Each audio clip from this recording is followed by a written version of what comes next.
4월 28일 코미디언 서세원의 화장 절차와 장례 예배가 캄보디아 현지에서 유족과 지인이 참석한 가운데 엄수됐습니다. 이날 장례 예배는 유가족과 교민들이 참석한 가운데 눈물과 함께 엄숙한 분위기에서 진행됐습니다. 서동주는 유족 대표로 인사를 올렸습니다. 마지막을 지켜주신 분들과 오늘 참석해주신 조문객들에게 감사하다는 말을 전하며 오열했습니다. 고인의 장례 예배에 참석한 캄보디아 한 현지인은 장례 예배를 조금 전 마치고 현재 고인의 화장 절차가 진행 중이라며 서동주가 이날 밤 한국으로 귀국할 예정이라고 밝혔습니다. 이렇게 서동주는 고인의 유골함과 함께 한국으로 귀국할 것으로 보입니다. 유족은 당뇨병으로 인한 심정질환은 증명서를 받았다. 여러 정황상 사유를 납득할 수 없다라며 현지 경찰의 대응에 아쉬움을 표했습니다. 정확한 사인 규명을 위해 캄보디아 경찰 측의 사건 현장에서 수거한 물품 리스트를 요청했고 예인거 성분 분석 및 책임자와의 면담 등도 신청했다고 하는데요. 그러나 캄보디아 경찰 측은 매번 다른 이유를 들며 차일피일 수거물 인계를 미루었습니다. 유족이 받은 것은 당뇨병으로 인한 심정질환은 검안 결과지뿐이었습니다. 결국 유족은 화장을 결심했습니다. 서세원이 있었던 무허가 병원의 정체, 고인이 마지막으로 맞은 링거 등 직전의 사정은 여전히 미궁 속에 있습니다. 서동주는 캄보디아와 한국을 오가며 사인을 찾기 위해 애썼습니다. 하지만 듣는 정보는 제한적이었습니다. 그도 그럴 게 전 캄보디아 한인회장이 관련 내용을 지휘했습니다. 서동주 역시 화장을 결정하긴 쉽지 않았습니다. 그러나 현실적인 장벽 앞에 가로막혔습니다. 이렇게 마지막까지 한국과 캄보디아를 오가며 고인의 마지막 가는 길을 정리한 것은 전처 서정희와의 사이에서 태어난 딸 서동주였습니다. 아무리 아버지라고 해도 자신과 가족들을 버린 아버지를 서동주는 어떻게 용서할 수 있었을까요? 서세원과 서정희 쇼인도 부부였으나 그래도 이혼을 하지 않고 참고 살았습니다.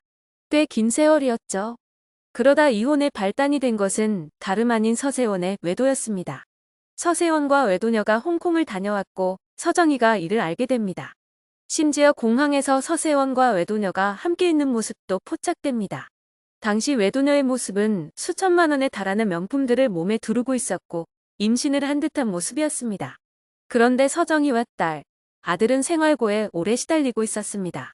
심지어 서동주는 부모님의 다툼, 갑작스러운 생활고 등으로 유학생활 중 수면제 2통을 사서 60알을 삼키고 목숨을 끊으려는 시도를 한 적도 있었습니다. 그렇게 가족이 힘들어하는 가운데 서세원은 외도를 하면서 외도녀에게 모든 것을 다 해주고 있었던 것입니다. 서정희는 처음에 서세원의 외도 사실을 알고 외도녀의 부모님에게 되겠다라고 우리 목사님하고 외도 관계에 빠졌습니다. 저는 이제 50이 다 됐고 인생도 살 만큼 살았습니다. 그런데 따님은 아직 30대이고 아직 살 날도 많이 남았는데 왜 외도에 빠져 인생을 망치려 합니까? 둘이 잘 협력해서 사회에 물에 일으키지 않도록 잘 정리하도록 합시다라고 제안을 했다고 합니다. 그리고 서정희가 외도녀의 부모에게 출국 날짜를 물었더니 서세원이 나간 날짜와 맞아 떨어진 것이죠. 두 사람이 만났다는 증거는 많이 있었습니다. 당시 외도녀의 부모가 말하길 어느 날 늦은 저녁 한 10시경에 자신의 딸이 누군가의 전화를 받고 밖으로 나갔다고 합니다. 그래서 창문을 열고 보니 집 앞에 까만 승합차가 서 있는데 그 차 안에서 서세원이 나와 딸을 차에 태우는 장면을 목격했다고 하죠. 그때 여자의 부모는 우리 딸 좀 살려달라고 서정희에게 간청을 했습니다. 그런데 이상한 것은 어느 날부터 부모의 태도가 싹 바뀝니다. 자기 딸의 행위에 대해서도 철저히 부인을 하고 말이죠. 아마 이맘때쯤 외도녀가 서세원의 아이를 가진 것으로 추측됩니다. 이후 서세원과 외도녀는 서정희 모녀를 엄청 괴롭혔습니다. 외도녀는 서정희에게 매일 위협 문자를 보냈고 서세원은 딸 서동주에게 음성 메시지로 하루에 30통 이상씩 위협을 했다고 합니다. 그럼에도 서세원의 변호인은 당시 이혼 이유에 대해 서세원 씨가 한 교회의 목사임에도 불구하고 서정희 씨가 다른 교회를 다녀 불화가 시작된 것이지 여자 문제는 절대 아니다라고 말합니다. 참 어처구니가 없는 일이었죠. 결과적으로는 서세원은 서정희와 이혼 후 외도녀와 재혼했고 이후 딸도 낳게 됩니다. 그런데 재혼 직후 서세원은 용인 타운하우스의 명의를 재혼녀의 명의로 변경했다고 알려지는데요. 수십억 건물의 명의를 재혼한 아내에게 넘겼다는 것이었습니다. 이 당시 서정희 모녀는 자신들의 사정이 모두 알려지며 굉장한 고통을 받는 중이었습니다. 심지어 서정희는 훗날 암에 걸려 수술을 받고 지금까지 투병하고 있죠. 그런데 서세원은 오히려 승승장구했습니다. 바로 타운하우스 분양 사업의 성공에 대박을 터뜨렸다는 보도였는데요. 그리고 이곳에서 서세원과 외도녀로 의혹을 받았던 여성, 그리고 아이가 함께 있는 모습이 포착됩니다. 이 모습이 포착되며 서정희의 주장대로 서세원은 외도를 했고 그 외도녀와 새 살림을 꾸린 것이 밝혀집니다. 당시 타운하우스 마당 빨래 건조대에는 여자아이와 여성의 옷가지가 걸려 있었고 문 앞에는 배를 누르지 말고 택배는 그냥 놓고 가달라는 안내문이 붙어 있었습니다. 서세원은 언론을 통해 이 여성과의 관계를 공식적으로 인정한 적이 없지만 타운하우스 주민들은 그가 가정을 이룬 것이 확실하다고 입을 모았습니다. 아이의 100일을 맞아 가깝게 지내는 주민들을 집으로 초대해 식사를 대접하기도 했으며 주말에는 서세원이 아이를 안고 타운하우스 주변을 산책하는 모습도 가끔 볼 수 있다고 전해집니다. 한 채당 6억가량의 타운하우스 19세대가 모두 분양되며 114억의 매출을 내고 서세원은 50억의 수익을 거둔 것으로 보도되는데요. 다만 현지 주민들은 이 50억 원 대박설은 좀 과장됐다는 공통된 의견을 보였습니다. 어쨌든 서세원은 이 타운하우스의 성공에 힘입어 인근의 또 다른 타운하우스 건설 사업에도 참여합니다. 서세원의 여론은 좋지 않지만 타운하우스 이웃들에겐 인심을 잃지 않은 모습이기도 했습니다. 한 주민은 하자 보수 등과 관련된 약속도 잘 지키는 편이고 국내에선 서세원에 대한 평판이 나쁘지 않다. 그의 사생활엔 별로 관심이 없지만 과거야 어찌됐든 지금은 한 가정의 가장으로 열심히 살아가고 있는 것 같다라고 말했습니다.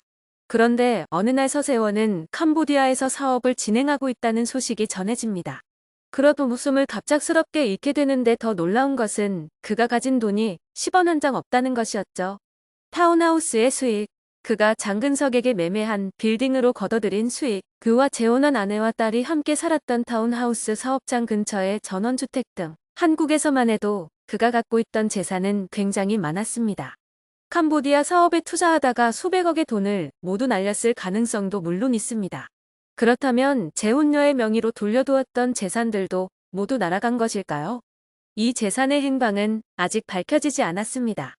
반면 본처였던 서정희는 서세원과 원치 않는 결혼도 모자라 결혼 생활 내내 생활고에 시달려야 했습니다.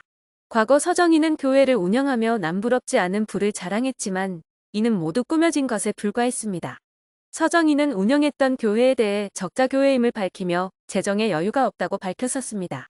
심지어 서정희는 이혼 후 위자료도 못 받았죠.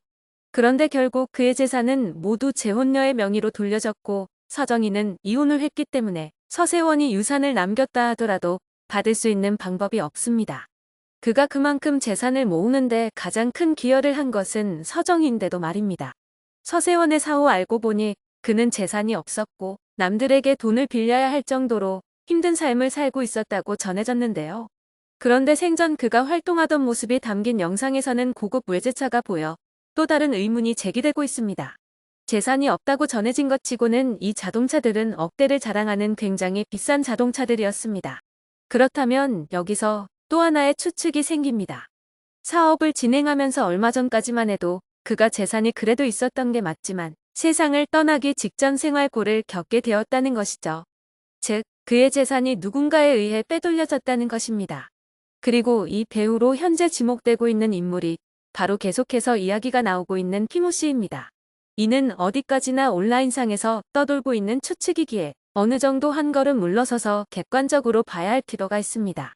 여러 의혹이 계속 제기되고 있고 유가족들도 사유를 납득하기 힘들지만 고인을 보내주기로 결정했습니다.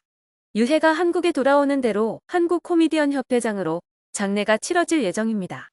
조문은 4월 30일 오후 1시부터 받으며 발인은 5월 2일이라고 합니다. 엄마가 평생을 이바지했음에도 가해하고 버리고 마찬가지로 자신 또한 폭언과 공포스러운 가정 분위기에서 자랐음에도 딸 서동주는 아버지 서세원을 떠나보내며 눈물을 흘렸습니다. 평범한 사람으로서는 어떻게 그런 아버지를 용서할 수 있나 하는 마음이 크지만 그래서 더욱 서동주가 대단해 보입니다. 아무쪼록 여전히 의문이 많이 남아있지만 가족들과 동료들의 배웅을 받으며 명면에 들기 바라겠습니다.